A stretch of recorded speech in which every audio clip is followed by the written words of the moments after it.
Good morning students. आज का हमारा टॉपिक है इन्वेस्टमेंट मल्टीप्लायर। ये इन्वेस्टमेंट अलग अलग लिखा हुआ है लेकिन ये इकट्ठा ही है, इन्वेस्टमेंट मल्टीप्लायर। इन्वेस्टमेंट का मतलब तो आप लोगों को पता होगा कि इकोनॉमी में जब पूंजी में वृद्धि होती है, मतलब कैपिटल फॉर्मेशन होता है, तो उसको इन्वेस्टमेंट कहते हैं। समझ में आ गई?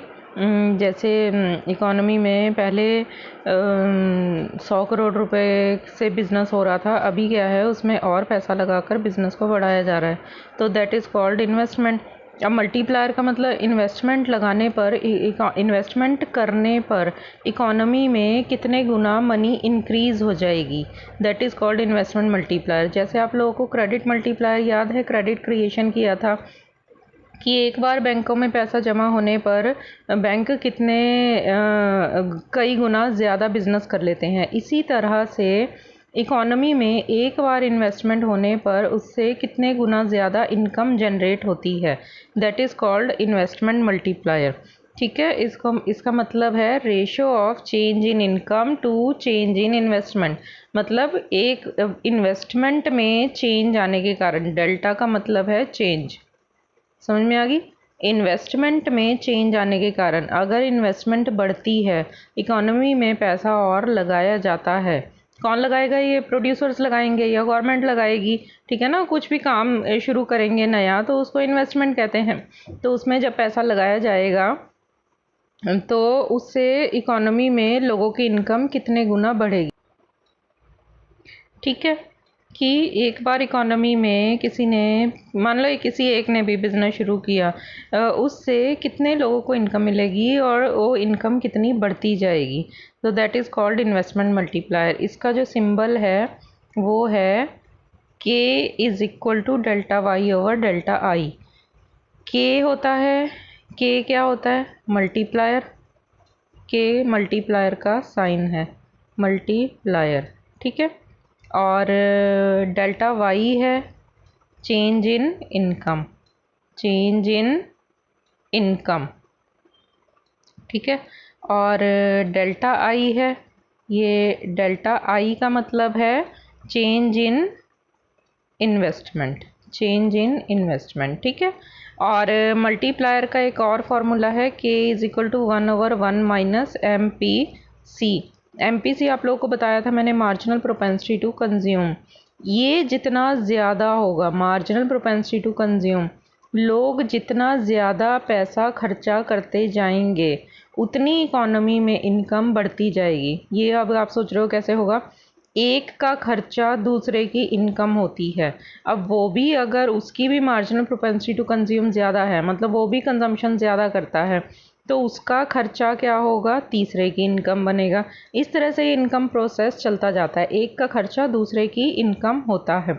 जैसा आजकल भी आप देख रहे हो इकोनॉमी में मार्जिनल प्रोपेंसिटी टू कंज्यूम ज़्यादा हो रही है, लोगों का खर्चा ज़्यादा हो रहा है, इनकम कम हो रही है, या लोगों की मार्जिनल प्रोपेंसिटी टू कंज्यूम इस समय ज़्यादा चल रही है, हर किसी की ही।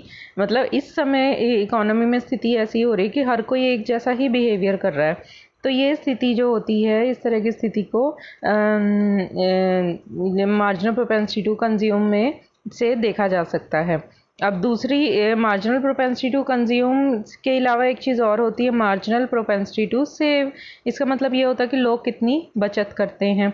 अगर लोग बचत ज़्यादा करेंगे तो मल्टीप्लायर कम होगा, सेविंग अगर ज़्यादा होगी तो मल्टीप्लायर कम होगा। मतलब इकोनॉमी में इनकम जो मल्टीप्लाई हो रही है, एक का खर्चा दूसरे की इनकम, एक का खर्चा दूसरे की इनकम, तो वो जो है वो कम होएगी अगर सेविंग ज़्यादा है। सेविंग और मल्टीप्लायर उल्टा चलते हैं, सेविंग और मल्टीप्लायर उल्टा चलते हैं। सेविंग ज़्यादा तो मल्टीप्लायर कम, और सेविंग कम तो मल्टीप्लायर ज़्यादा। ऑब्वियस है, जब सेविंग कम होगी तो कंजम्पशन ज़्यादा होगी, तो कंजम्पशन ज़्यादा होगी तो मल्टीप्लायर भी ज़्यादा होगा। कंजम्पशन एंड मल्टीप्लायर एक ही डायरेक्शन में चलते हैं, अगर कंजम्पशन कम होगी तो मल्टीप्लायर भी कम होगा। ठीक है, तो ये याद रखना आप लोग। या लिखा भी हुआ मैंने, हायर एमपीसी लो एमपीएस लार्जर के, मतलब ज़्यादा एमपीसी कम एमपीएस और इससे मल्टीप्लायर ज़्यादा होगा। फिर लो एमपीसी, लो एमपीसी मतलब कम खर्चा कर रहे हैं लोग, हाई एमपी है, सेविंग ज़्यादा कर रहे हैं, तो मल्टीप्लायर कम होगा। जब एक ने कम खर्चा किया है तो आगे दूसरे की इनकम भी तो कम होगी ना, उसका खर्चा दूसरे की इनकम। अब मिनिमम के इज़ 1। इनकम ये जो मल्टीप्लायर होता है इसकी जो सबसे कम वैल्यू आती है वो 1 आती है। 1 का मतलब है कि एक बार इनकम जनरेट हुई है। जैसे मैंने खर्चा किया, दूसरे की इनकम बन गई, लेकिन उसने आगे खर्चा नहीं किया, वो रुक गया, तो मल्टीप्लायर 1 आएगा कि एक बार इनकम जनरेट हुई है। व्हेन एमपीसी इज़ ज़ीरो, जब marginal propensity to consume zero है। या माना मैंने भी कहीं पे इन्वेस्टमेंट हुई, माना कहीं पे स्कूल खुला कोई, उसमें मेरे को नौकरी मिली तो सैलरी मिली, सैलरी मिलेगी, लेकिन मैंने उसको खर्चा नहीं किया, तो मार्जिनल प्रोपेंसिटी टू कंज्यूम क्या है? ज़ीरो। मल्टीप्लायर क्या हो गया? 1। मल्टीप्लायर 1 कैसे होगा? क्योंकि एक बार इनकम जनरेट हुई है, मेरे को मिली इनकम, मैंने आगे उसका प्रोसेस नहीं शुरू किया कि मैं खर्चा करती तो आगे किसी दूसरे की इनकम बनती, फिर वो खर्चा करता तो आगे किसी तीसरे की, मेरी इनकम मेरे तक रुक गई, तो ये मल्टीप्लायर की वैल्यू आएगी 1। ये आगे कैलकुलेशन आएंगी इसकी, वो सिखाऊंगी आप लोगों को। इसके बाद है working of multiplier when marginal propensity to consume में 0.75। इसका मतलब ये है कि लोग अगर 100 रुपये कमा रहे हैं तो उसमें से 75 रुपीज़ जो हैं खर्चा कर देते हैं। ये देखो इस टेबल में, ये टेबल बनाना आएगा। ये देखो पहले राउंड में क्या है, 100 रुपये इनकम कमाई, उसमें से 75 खर्चा कर दिया, ठीक है। और 75 क्या हुआ, किसी दूसरे की इनकम बन गई। फिर इसने उसमें से 75% मतलब 75 इंटू 75 डिवाइडेड बाय 100। 75% का 75% होता है 56.25, ये आएगा, ठीक है। ये खर्चा कर दिया, फिर ये खर्चा क्या है, आगे किसी दूसरे की इनकम बन गया। अब ये 56.25 का 75% खर्चा कर देते हैं, 25% बचा देते हैं, तो क्या आएगा इसका सॉल्यूशन? 42.19। ये 3/4 जो लिखा हुआ है ये यही है, 75/100 ही है, ठीक है। तो अब 42.19 आगे किसी दूसरे का इनकम बन गई है। अब वो भी उसमें से क्या करता है, 42.19 में से 75% जो है वो खर्चा कर देता है, और ये खर्चा क्या बना? 31.64। तो इस तरह से ये प्रोसेस चलता जाता है। ये देखो इस तरह से ये प्रोसेस चलता जाता है। तो टोटल कितने थे? 100 रुपये।